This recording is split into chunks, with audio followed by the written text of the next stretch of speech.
حضرت سیدنا عبداللہ فرماتے ہیں، ایک مرتبہ مجھے کسی تعمیری کام کے لیے مزدور کی ضرورت پڑی۔ میں بازار آیا اور کسی ایسے مزدور کی تلاش کرنے لگا جو میری خواہش کے مطابق ہو۔ یکایک میری نظر ایک نوجوان پر پڑی جو سب سے آخر میں بیٹھا ہوا تھا۔ چہرہ شرافت اور عبادت کے نور سے چمک رہا تھا۔ اس کا جسم بہت ہی کمزور تھا۔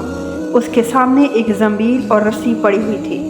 اس نے اون کا جبہ پہنا ہوا تھا اور ایک موٹی چادر کا تہبند باندھا ہوا تھا۔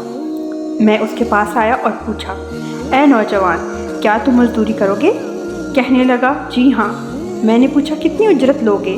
اس نے جواب دیا، 1 درہم اور 1 دانک یعنی درہم کا چھوٹا حصہ لوں گا۔ میں نے کہا، ٹھیک ہے، میرے ساتھ چلو۔ وہ نوجوان کہنے لگا، جیسے ہی مؤذن ظہر کی اذان دے گا میں کام چھوڑ کر نماز کی تیاری کروں گا اور نماز کے بعد دوبارہ کام شروع کر دوں گا۔ پھر جب عصر کی اذان ہوگی تو میں فوراً کام چھوڑ کر نماز کی تیاری کروں گا اور نماز کے بعد کام کروں گا۔ اگر تمہیں یہ شرط منظور ہے تو میں تمہارے ساتھ چلتا ہوں، ورنہ کوئی اور مزدور ڈھونڈ لو۔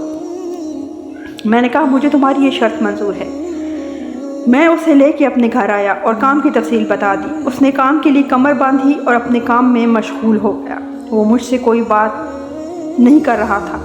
جب مؤذن نے ظہر کی اذان دی تو اس نے مجھ سے کہا، اے عبداللہ، مؤذن نے اذان دے دی ہے۔ میں نے کہا، آپ جائیے اور نماز کی تیاری کیجیے۔ نماز سے فراغت کے بعد وہ عظیم نوجوان دوبارہ اپنے کام میں مشغول ہو گیا اور بڑی دیانتداری سے احسن انداز میں کام کرنے لگا۔ عصر کی اذان ہوتے ہی اس نے مجھ سے کہا، اے عبداللہ، مؤذن اذان دے چکا۔ میں نے کہا، جائیے اور نماز پڑھ لیجیے۔ نماز کے بعد وہ دوبارہ کام میں مشغول ہو گیا اور غروب آفتاب تک کام کرتا رہا۔ پھر میں نے اسے طے شدہ اجرت دی اور وہ وہاں سے رخصت ہو گیا۔ کچھ دنوں کے بعد مجھے دوبارہ مزدور کی ضرورت پڑی تو مجھ سے میری زوجہ نے کہا، اسی نوجوان کو لے کر آنا، کیونکہ اس کے عمل سے ہمیں بہت نصیحت حاصل ہوئی ہے اور وہ بہت ایماندار ہے، دیانتدار ہے۔ چنانچہ میں بازار گیا تو مجھے وہ نوجوان کہیں نظر نہیں آیا۔ میں نے لوگوں سے اس کے متعلق پوچھا تو وہ کہنے لگے، کیا آپ اسی کمزور نوجوان کے بارے میں پوچھ رہے ہیں جو سب سے آخر میں بیٹھا رہتا ہے؟ میں نے کہا، ہاں جی، میں اسی کے متعلق پوچھ رہا ہوں۔ تو انہوں نے کہا، وہ تو صرف ہفتہ کے دن آتا ہے، اس کے علاوہ کسی دن کام نہیں کرتا۔ یہ سن کر میں واپس آ گیا اور ہفتے کے دن کا انتظار کرنے لگا۔ ہفتے کے دن میں دوبارہ بازار گیا تو میں نے اس پرکشش نوجوان کو اسی جگہ موجود پایا۔ میں اس کے پاس گیا اور اس سے پوچھا، کیا تم مزدوری کرو گے؟ اس نے کہا، ہاں جی، لیکن میری وہی شرائط ہوں گی جو میں نے آپ کو پہلے بتائی تھی۔ میں نے کہا، مجھے منظور ہے، تم میرے ساتھ چلو۔ وہ میرے ساتھ میرے گھر آیا اور میں نے اسے کام کی تفصیل بتا دی۔ وہ بڑی دیانتداری سے پہلے کی طرح اپنا کام کرتا رہا اور اس نے کئی مزدوروں جتنا کام کیا۔ شام کو میں نے اسے طے شدہ اجرت سے زیادہ رقم دینا چاہی تو اس نے زائد رقم لینے سے انکار کر دیا۔ میں نے بہت اصرار کیا مگر وہ نہ مانا اور اجرت لیے بغیر ہی وہاں سے جانے لگا۔ مجھے اس بات سے بڑا رنج ہوا کہ وہ بغیر اجرت لیے ہی جا رہا ہے۔ میں نے اس کا پیچھا کیا اور عاجزی سے اسے اجرت دی، بضد ہو کر اسے اجرت دی۔ اس نے زائد رقم واپس کر دی اور طے شدہ مزدوری لے کر وہاں سے روانہ ہو گیا۔ کچھ دنوں کے بعد جب دوبارہ ہمیں مزدور کی ضرورت پڑی تو میں ہفتے کے دن بازار گیا اور اسی نوجوان کو تلاش کرنے لگا، لیکن وہ مجھے کہیں نظر نہیں آیا۔ میں نے اس کے متعلق پوچھا تو لوگوں نے بتایا کہ وہ ہفتے میں صرف 1 دن کام کرتا ہے اور مزدوری میں 1 درہم اور 1 دانک یعنی درہم کا چھوٹا حصہ اجرت لیتا ہے۔ وہ روزانہ 1 دانک اپنے استعمال میں لاتا ہے۔ آج وہ بیمار تھا اس لیے نہیں آیا۔ میں نے پوچھا، وہ کہاں رہتا ہے؟ لوگوں نے بتایا، فلاں مکان میں رہتا ہے۔ میں وہاں پہنچا تو وہ ایک بڑھیا کے مکان میں موجود تھا۔ بڑھیا نے بتایا کہ یہ کئی دنوں سے بیمار ہے۔ میں اس کے پاس پہنچا تو دیکھا وہ سخت بیماری میں مبتلا ہے اور اینٹوں کا تکیہ بنایا ہوا ہے۔ میں نے اسے سلام کیا اور پوچھا، اے میرے بھائی، کیا تمہاری کوئی حاجت ہے؟ کہنے لگا، جی ہاں، میں تم سے ایک ضروری کام ہے مجھے، کیا تم اسے پورا کرو گے؟ میں نے کہا، انشاءاللہ عز و جل میں تمہارا کام ضرور پورا کروں گا، بتاؤ کیا کام ہے؟ اس نوجوان نے کہا، جب میں مر جاؤں تو یہ لوٹا اور زنبیل بیچ کر گورکن کو اجرت دے دینا اور کفن کے لیے مجھے میرا یہی اون کا جبہ اور چادر کافی ہے، مجھے اسی لباس میں سپرد خاک کر دینا اور میری جیب میں ایک انگوٹھی ہے، اسے اپنے پاس رکھنا اور میری تدفین کے بعد اسے امیر المومنین ہارون الرشید علیہ رحمۃ اللہ علیہ کے پاس لے جانا جب ان کی شاہی سواری فلاں دن فلاں مقام سے گزرے تو انہیں کہنا میرے پاس آپ رحمۃ اللہ علیہ کی ایک امانت ہے، پھر انہیں یہ انگوٹھی دکھا دینا، وہ خود ہی تمہیں اپنے پاس بلا لیں گے، اور اس بات کا خیال رکھنا کہ یہ کام میری تدفین کے بعد ہی کرنا۔ میں نے کہا ٹھیک ہے، میں تمہاری وصیت پر عمل کروں گا۔ پھر اس نوجوان کی روح اس دنیا سے رخصت ہو گئی۔ مجھے اس کی موت کا بہت دکھ ہوا۔